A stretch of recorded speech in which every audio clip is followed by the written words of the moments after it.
Aquí la memoria se corporiza en la escritura para reconstruir los espacios de la casa. Este lugar al que Bachelard identificara como el centro del universo. El libro abre con el poema A Orihuela, nombre de la casa, evocando la obra de Miguel Hernández.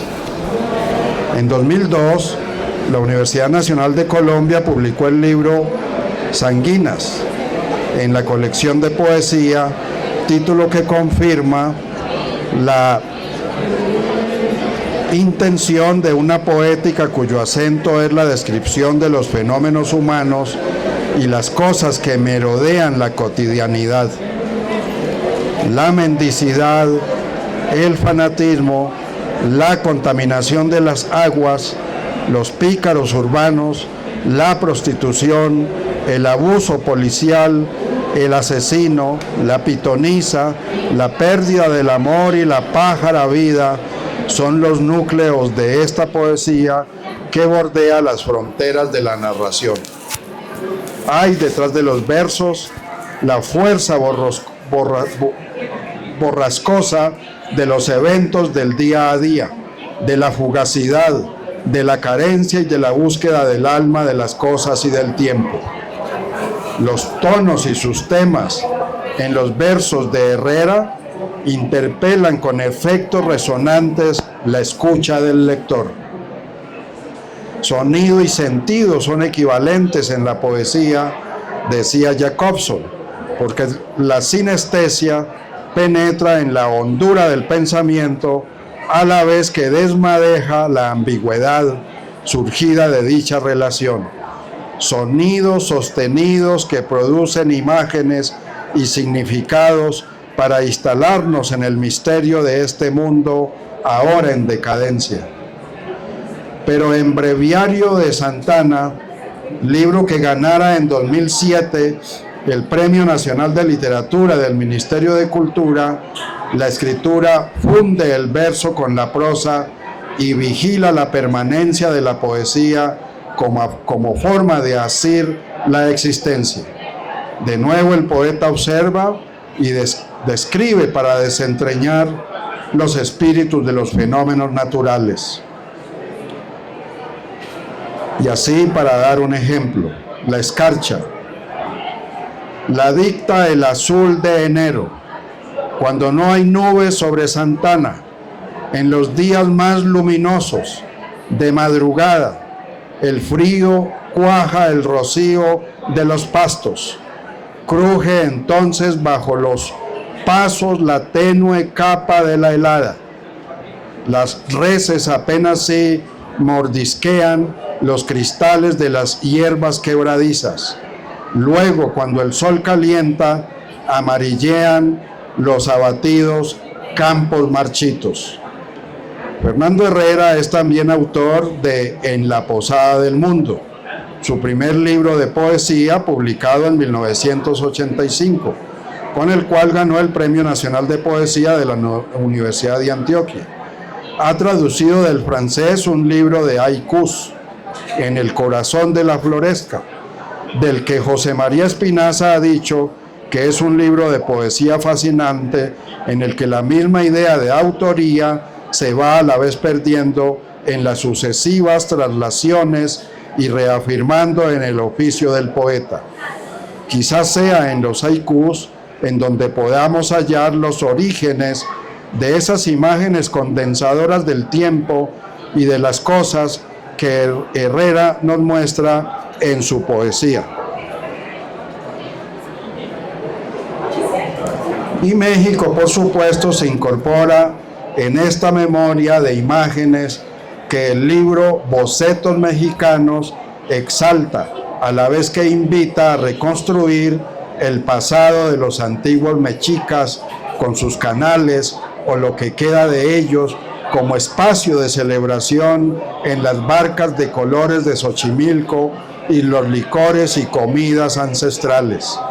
Y más allá de los canales, las plazas y sus lenguajes, como la de Tlalpan, tierra firme en contraste con los aires lacustres de los caminos acuáticos hacia Tenochtitlan.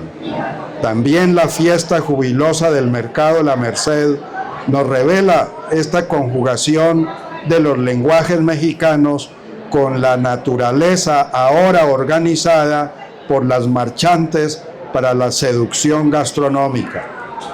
Las naturalezas hablan en Breviario de Santana, con la admiración del sabio Mutis al descubrir cada día una planta que reclama su dibujo. La ruda, la mejorana, el romero y el cidrón, con sus olores y sus regalos a la salud. Las flores entre las azucenas y los cartuchos, con sus aromas y los insectos que las habitan. La tierra recién arada y los alimentos de las torcasas, a su vez la comida de los halcones, en fin, vacas, toros, caballos, cabras, en el equilibrio de las aguas, es Santana, el microuniverso contemplado por el hombre solo, de Sanguinas, y por los dioses de otros reinos, con los elementos, agua, fuego, aire y tierra. Es la naturaleza, si bien en agonía hoy. Enseguida, Fernando va a leer algunos de los poemas de este libro que se titula Persistencia Silvestre. Muchas gracias, querido profesor Fabio Vidal. Muchas gracias a ustedes pues, por estar aquí este sábado con esta tarde tan bonita, en vez de estar mirando allí ese viento y ese sol tan agradable. Voy a comenzar por el último texto del libro. Es que esto me enredo con... hace unos años, una amiga que hacía joyería en investigación sobre la joyería, le dio porque tenía que hacer parte de sus investigaciones en Tumaco, que como siempre en este país estaba encendido, era una zona roja de violencia y de ataques de las guerrillas, de todas las pelambres y eso. Y yo me fui para allá, resolví inmolarme por esta amiga. Y entonces escribí este poema después, un poema que se llama Tumaco. Ojo a los tambores. Allá quedó Tumaco, sus aguas frescas, las olas retiradas, los castillos de los moluscos en la arena mojada que deshacíamos con los dedos de los pies en la mañana. Allá quedó Barbacoas, sus ríos de oro y crimen, las carreteras serpenteando entre el mar, la selva y la cordillera. Allá quedó la risa, las gentes negras y matreras de aquel litoral enfermecido, las casas de empeño, las alhajas, la filigrana, los montes de piedad, el mar, el crepúsculo. Allá quedó tu amor incierto de quinceañera llegada a los 60, como un bajel sombrío adelantrándose en la noche y en el mar.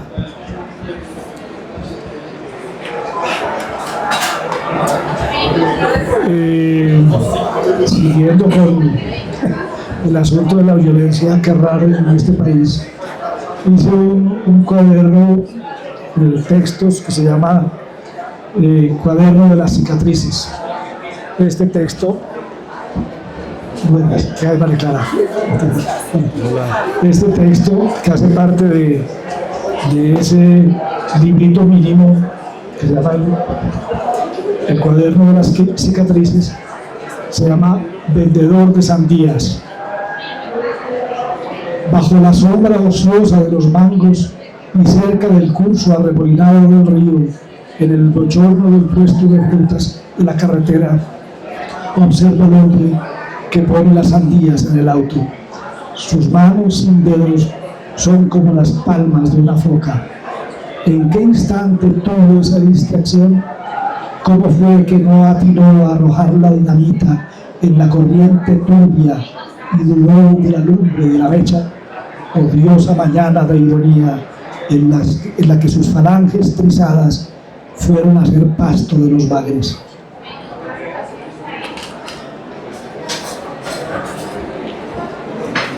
De un libro son poemas en prosa alrededor de los elementos y las labores de una hacienda aquí en la sabana, donde yo iba mucho en una época, pero ya perdimos esa tierra. La reforma agraria.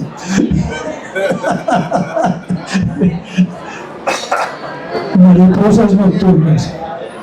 Como recordándonos que somos mortales, sorpresivamente aparecen las grandes mariposas oscuras que invaden la noche con su aleteo de mal agüero, anunciándonos la parca en las cornisas, en el rincón menos sospechado de los dinteles, detrás de las puertas.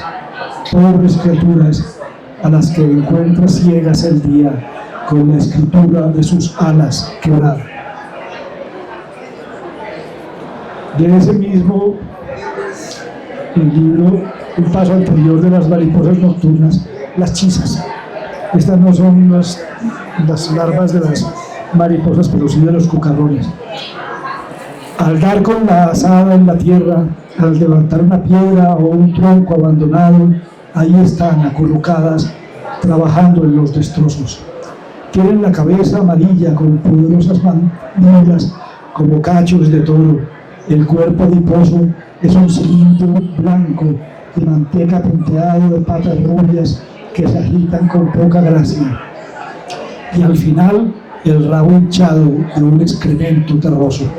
Se alimentan de raíces, pero sobre todo de los cultivos de papa. Son las larvas de los cucarrones que abundan en Santana. Algunos ostentan fuertes cuernos de rinoceronte. Vuelan con un zumbido ronco para estrellarse luego torpes contra los muros, rodando atolondrados.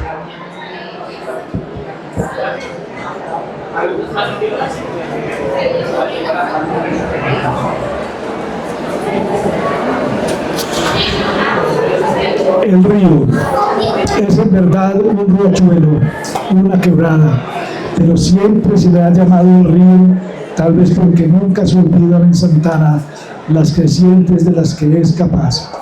Cuando llueven los páramos, en lo alto de las montañas, baja con un caudal ronco y enloquecido, saliéndose de su cauce y arrastrando con todo lo que encuentra a su paso. Quedan en las ramas de los árboles y los martorales de las orillas jirones de hierbajos secos e hilachas de lo que lleva en la urgencia de su viaje. Pero también sabe ser suave, como llamando a los pescadores que acuden puntuales con sus cañas, como burlándose de ellos, se ve de pronto un pez girar en los remansos claros en medio del olor de la tierra y de los musgos. Y en los tiempos de los crueles veranos, el agua lenta casi se estanca, a veces incluso hiede. El viento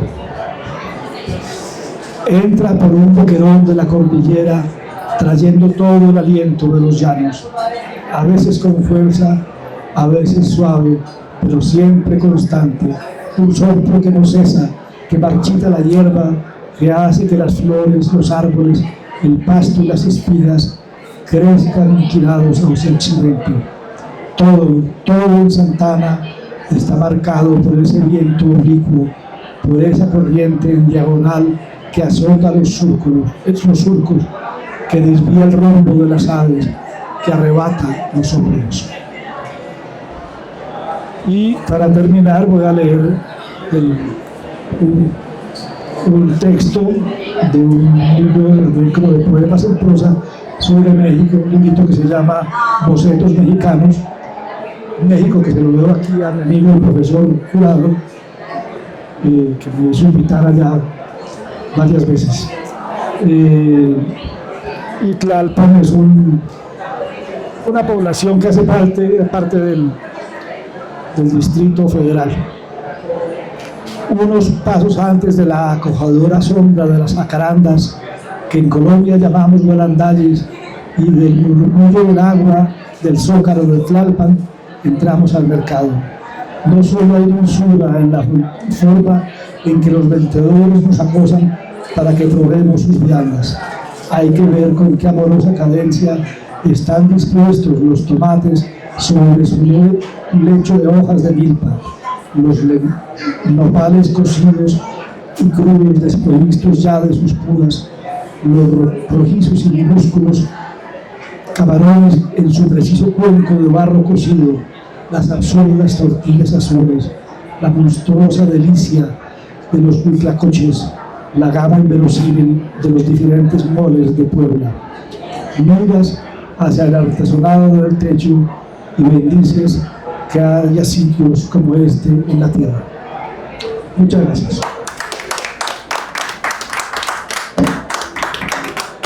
En la biografía faltó lo de gran equitador y gran cocinero. Y gran amigo. Lo agregaremos en el próximo libro. No, yo quería preguntarle a Fernando lo que sería tu decisión de cultivar la poesía en la prosa. Este es un libro donde la mayoría de los textos están en prosa y, por supuesto, con la elaboración simbólica, lírica de la poesía en prosa. Pero siempre hay este dilema, digamos, a veces se comienza a escribir de cierto modo, con cierta intención, pero es la escritura la que manda, es la escritura la que se impone, y finalmente lo que quiso ser verso es prosa, aunque el verso esté en la prosa. Pero me gustaría que habláramos sobre este tema. Sí, pues uno no sabe muy bien cómo van cambiando esas cosas. Los poemas en prosa fue un invento de Baudelaire en el siglo XIX, que hizo todo un libro de breves poemas en prosa, ¿no? Que son como reflexiones, hay una distancia de todas con el verso. En este caso mío particular, yo creo que viene mucho como de la lectura de ciertos poetas americanos, ¿no? William Carlos Williams, Wallace Stevens, en fin, hay ciertos autores que siempre me llamaron la atención, el mismo Whitman, ¿no? Que yo creo que es una poesía que está lejana como del verso y de cierta rimbombancia, de cierta cosa un poco suntuosa del verso, ¿no? Más aparatosa. Esto es, sí, más cercano a la prosa, pero otra vez quiere conservar, no sé si lo consiga, pero quiere conservar un espíritu lírico, de todas maneras. Eso así lo diría yo. Es la cercanía con esos poetas norteamericanos. Bueno, y entre nosotros también. Lo de México, por ejemplo, esos bocetos mexicanos, lo encuentro como cercano a un libro de Azorín, que es Azorín, que alguien que tanto quiero y admiro, que se llama Trasuntos de España, que son breves como estampas de España, ¿no? Y yo quise hacer eso con lo de México, con unas estampas de México. Ajá. Muy bien. No sé si las multitudes... Si quieren comentar algo respecto a la poesía de Fernando, podemos hacerlo. El título del libro que propusiste luego de ver la selección, yo hice la selección y se la envié a Fernando, pero hubo dos títulos. Es importante contarlo. Yo le propuse el título Naturalezas, solo esa palabra, y estábamos de acuerdo. Pero en un evento de presentación también de libros, cuando se presentó el libro sobre Gómez Hattin, sobre Raúl Gómez Hattin, vino una de las autoras de los ensayos de este libro, que se va a presentar el 4 de mayo también aquí en la feria. Ella se llama Gloria Posada y le hablé del próximo libro de esta colección de Aula de Humanidades en poesía. Le dije que venía el libro de Fernando Herrera y que se iba a llamar Naturalezas. Y ella inmediatamente me dijo, no puede llevar ese título porque yo tengo un libro de poesía ya publicado que se llama Naturalezas. Entonces lo conversamos con Fernando y tratamos de buscar otros nombres y finalmente apareció este nombre, pero me gustaría que Fernando se refiriera al título del libro. Sí, hay un interés como por lo silvestre, pues, desde los primeros textos que publiqué. Voy a leerles ese poema. Fabio me le quitó el artículo. Sí, se llama Una persistencia silvestre. Voy a leer este texto, soy muy breve, y después un poema que quiero dedicar aquí a mi muy querido amigo Luis Ángel Parra. Este se llama Persistencia silvestre. Oscurecidas por el sol moribundo, aunque eran blancas, iban en escuadras garzas volando por el cielo de oro. El aire estaba aturdido de bocinas y abajo hormigueaban los autos sin concierto. Eran un milagro de hermosura para quien se debatía en medio del tráfago humano, una irrisoria y conmovedora persistencia silvestre, una dádiva para quien mirara al firmamento. Y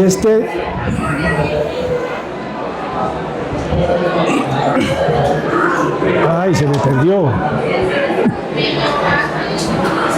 Este poema, lamento que no esté aquí Juan Manuel Roca, que ha sido entusiasta de este poema.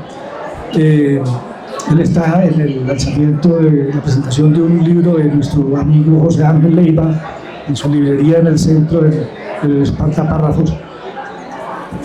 Y este poema se lo debo a mi amigo Luis Ángel Parra, que hace unos años hicimos una locura maravillosa que fue un paseo de 200 locos en unas embarcaciones por todos los ríos de la estrella fluvial del Orinoco. Eran 100 artistas venezolanos, 100 artistas colombianos, y el comandante de esa locura fue Luis Ángel, aquí presente. Un paseo maravilloso que no se repetirá jamás y que, bueno, de ahí salió este poema, pensando en Simón Bolívar en el delta interior del Orinoco.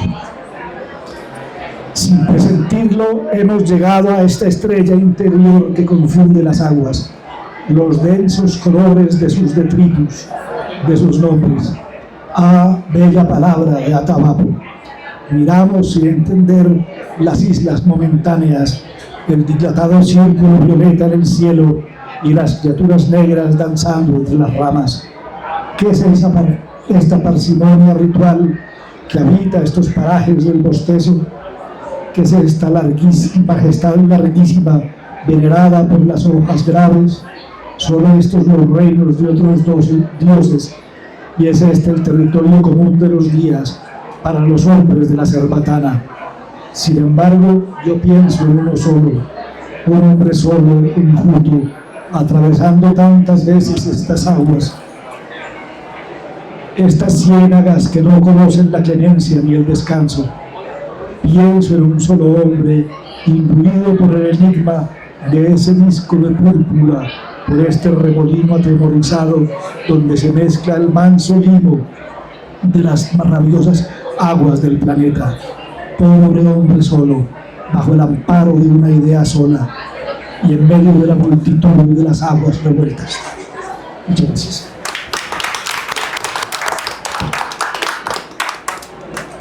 ¿Listo? Bueno, terminamos la presentación de este libro. La editorial Aula de Humanidades va a continuar con la colección de poesía, con la serie de poesía en la colección de literatura, y esperamos con esto responder a los vacíos que tenemos en el país con este género. Es el género más subestimado por las editoriales.